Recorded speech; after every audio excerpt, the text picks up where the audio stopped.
What up, YouTube? You already know Big Lou tapping back in one more again with what it do with Big Lou NFZR2, baby.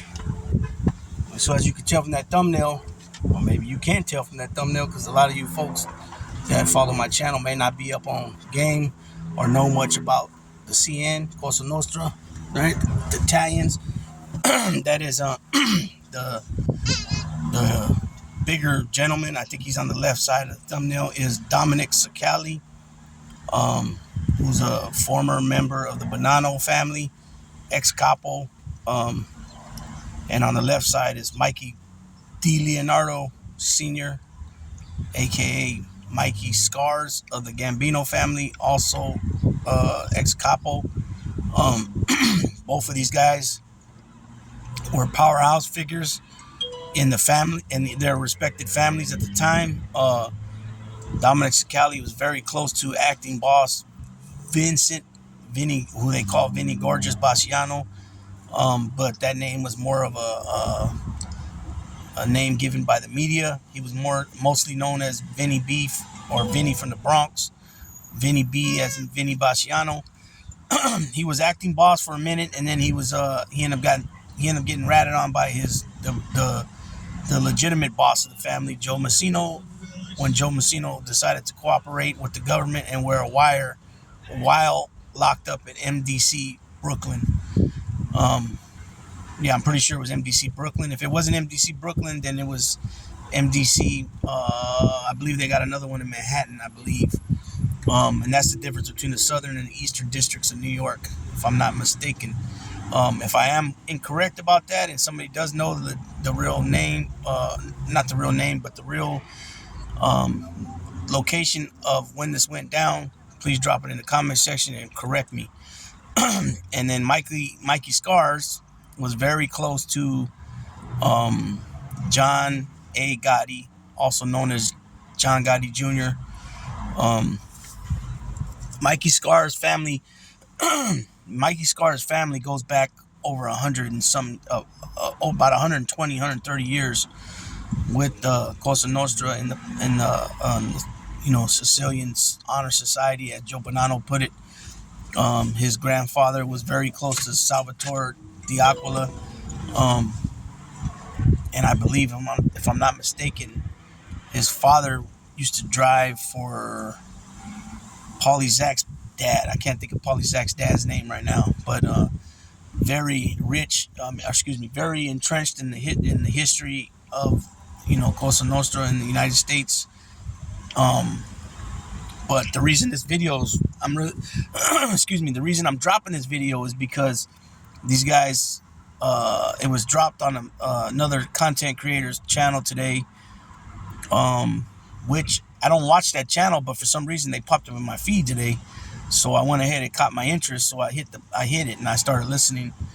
And two, if you guys ever date back to me making these statements, and I've said it a couple of times on my channel, that there's only two individuals from that world that actually consider themselves rats and call themselves rats. Now, these are the two individuals I was speaking of. Nobody else, Sammy the Bull, John Panisi, Larry Mazza, any of these other guys that come on there, they do not consider themselves rats, and they say so when they're asked that question. Which, I mean, I guess to some it's no big deal, but when you can keep it real about things, then there's less BS and drama. But in this case, that doesn't really matter. You're still going to get it no matter what. But both these guys have said there's no excuse of what they did. They took the coward way out, and they told on their friends, and so on and so forth like that. But the reason for this video is that Mikey Scars has teamed up with RJ Roger, and they came out with a channel called No Excuses. Now, they've been out for I would say maybe a year, or close to a year now. But what's been going on in that channel in the last 3 or 4 months is that Mikey D. Leonardo Sr., aka Mikey Scars, has been debunking some of the things that Sammy's been saying, some of the things he's been sticking with, and since his podcast, and he's been bringing the light from going off transcripts, off the wiretaps from John Gotti above the Raven Knight, and also from Sammy's book, Underboss, that was written by Peter Moss. The contradictions there. And so Sammy's, he's mad about it. He don't like that. He really don't like when anybody brings up his name in what he considers a negative light. So even Michael Francis saying that they decided to pray for him at church. He got all mad about that. He got mad that Michael Francis mentioned his name along with John Gotti Jr. about a project that John Gotti Jr. is putting together called Witsec Mafia, where guys have been given a second chance after getting busted because they cooperated to give up that fish that the government wanted, that they get out and then reoffend, which Sammy did do, but he don't like his name being mentioned like that, so he got all pissed off. Now this is where the interesting thing comes in my opinion. And the reason why I keep saying Mikey DeLeonardo Sr. is because his son, Mikey DeLeonardo Jr., has been on this show. And we've done some live streams together about, I want to say at least 2 times, but we have a couple more planned coming up soon here. We talk majority boxing, but he came on one time to speak on about his cousin, Frankie DeChico. Excuse me. So anyways, I thought I seen an op right now, people, so I had to make sure. No, I'm playing. No, I thought I seen somebody I recognized, and I was going to honk the horn, but I can't tell if that's him or not. Anyways, so what's interesting about this topic here is that Domenic CiCale, again, he's the bigger gentleman of the two, the younger looking gentleman. He's out of the Bronx of New York, right? And Mikey DeLeonardo Jr. Sr. is from Brooklyn. One's from the Banano, one's from the Gambino. Okay, but if anybody knows anything about New York, is that all 5 families work together on different things. They'll all be together on maybe like the Concrete Club. Minus the Bananos at that time, the other 4 families were getting money. Okay, then they even work with New Jersey. They work with Philly. They work with different families. If there's a dollar to be made, they will work with each other. No doubt about it, right? But anyways, after Domenic CiCale cooperated, Sammy the Bull was already locked up for his ecstasy case that he caught, right? This is after he ratted and told and testified against many people, from the Gambinos, the Genovese, the Colombos, from the Deep Clavaclantes, and whoever else, right? He many people from his own family, starting with John Gotti, John Gambino, Patsy Conte, Butch Carraro, who else?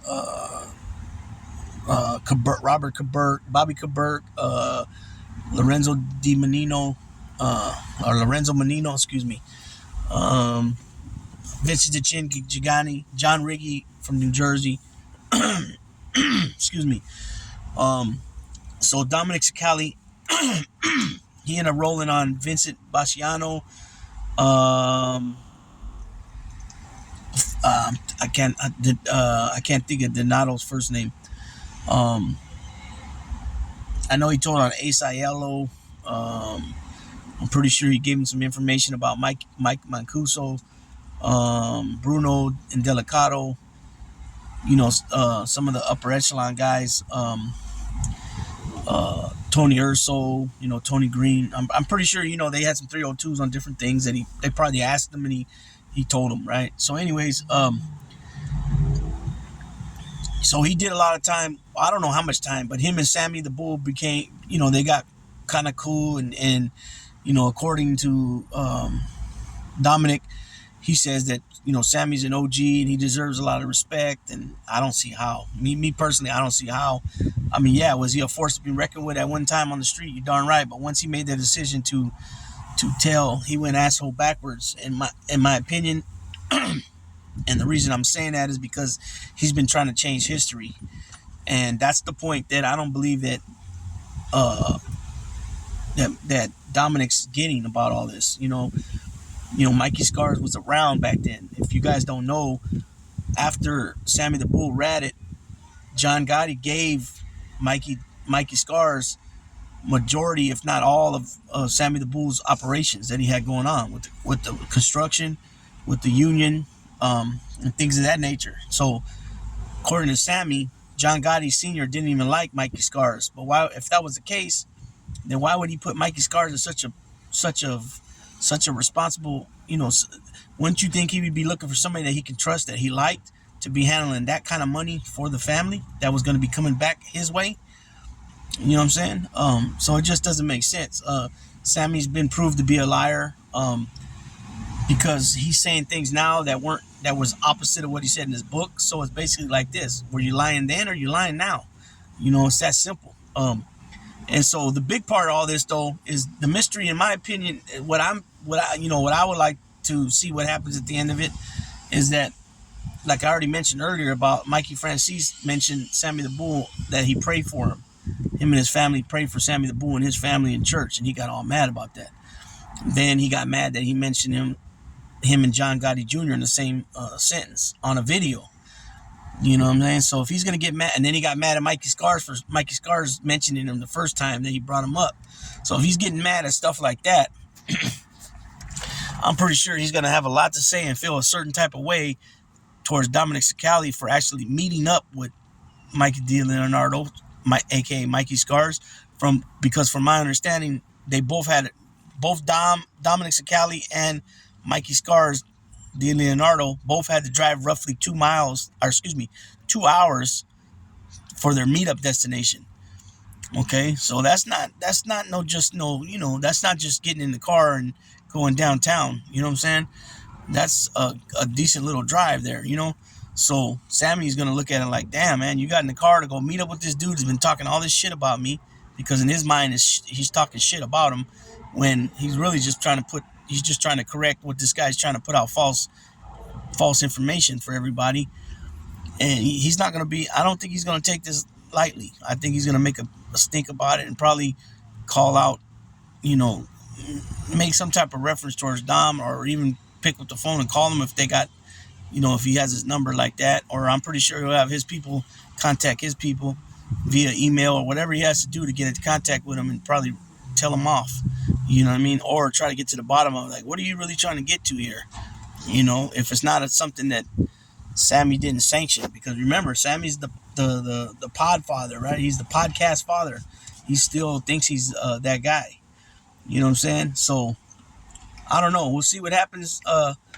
We'll see what comes out of this. To be honest, I don't see Mikey Scars at any point sitting down with Sammy the Bull. I believe that ship done sailed.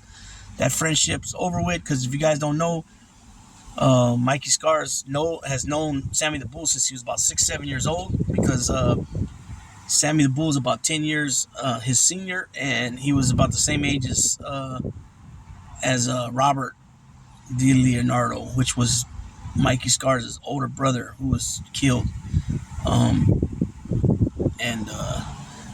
They go way back, Bensonhurst. So you're talking, 60 years ago, so early 1950s.